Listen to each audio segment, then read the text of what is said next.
One of the most attractive schemes to help you get into your home more quickly is the First Home Super Saver Scheme. And this is an ability to make additional contributions to your super fund and then withdraw them to pay for your home deposit. So this is not really an investment strategy, this is really a tax strategy.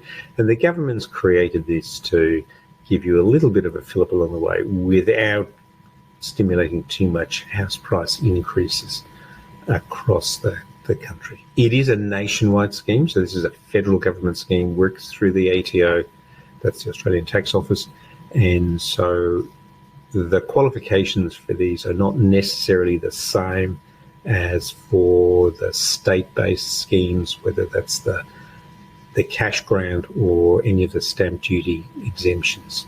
And there are much fewer restrictions. There's no limit on how much you can spend on your property. There is a limit on how much you can put through this scheme, but we'll come back to that in just a moment.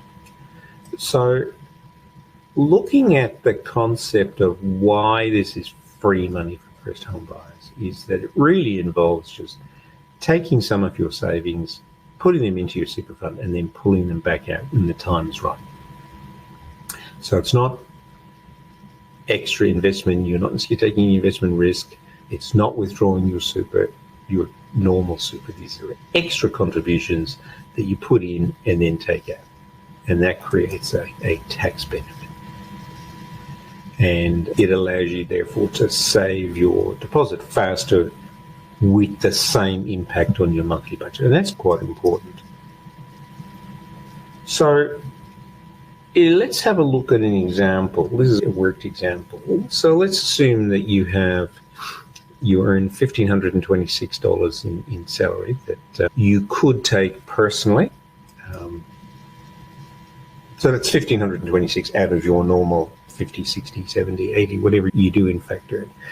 That $1,526 turns into $1,000 in your pocket at the 34.5% tax rate, and the other $526 goes to the tax office. If you put that money into your super instead, you would have taken the $1,526, put that into your super fund. Your super fund pays 15% contributions tax, meaning you've netted $1,297 in your super. And that's the standard salary sacrificing or personal contribution schema. Effectively, it's cost you $1,000 in after-tax income, so you saved $1,000 effectively, but by putting it into your super fund, you've magically turned it into 12. And ordinarily, the trade-off for that tax benefit is that you don't get to spend the money till you turn 60.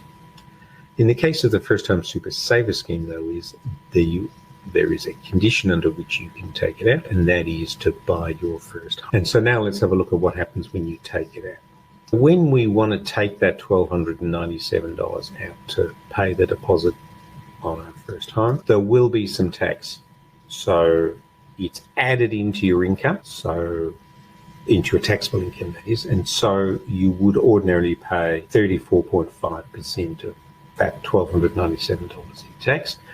But it comes with a 30% tax off, which 30% of $1,297 being $380, and you deduct the $389 from the $447, meaning you've only paid net tax of $58. So you've now ended up with $1,239, which you can use to pay the deposit on your first home. So the $1,000 that you could have saved has now turned into $1,239.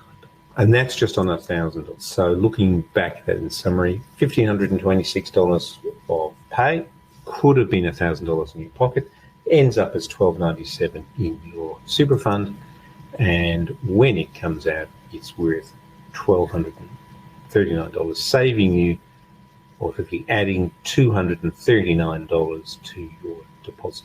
Now, $239 might not sound a lot. It might pay for your building inspection, but it's not life-changing. But you get to do this 50 times. So when you multiply $239 by 50, it ends up being $7,831. The higher your tax rate, the bigger the benefit, of course.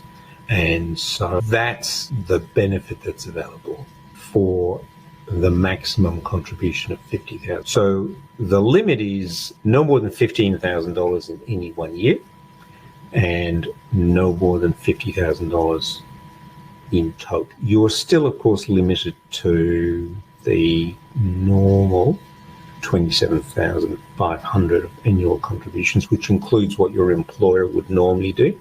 So if you were in $100,000, your employer is putting in $11,500 into your super fund, meaning you've got another $16,000 to play with.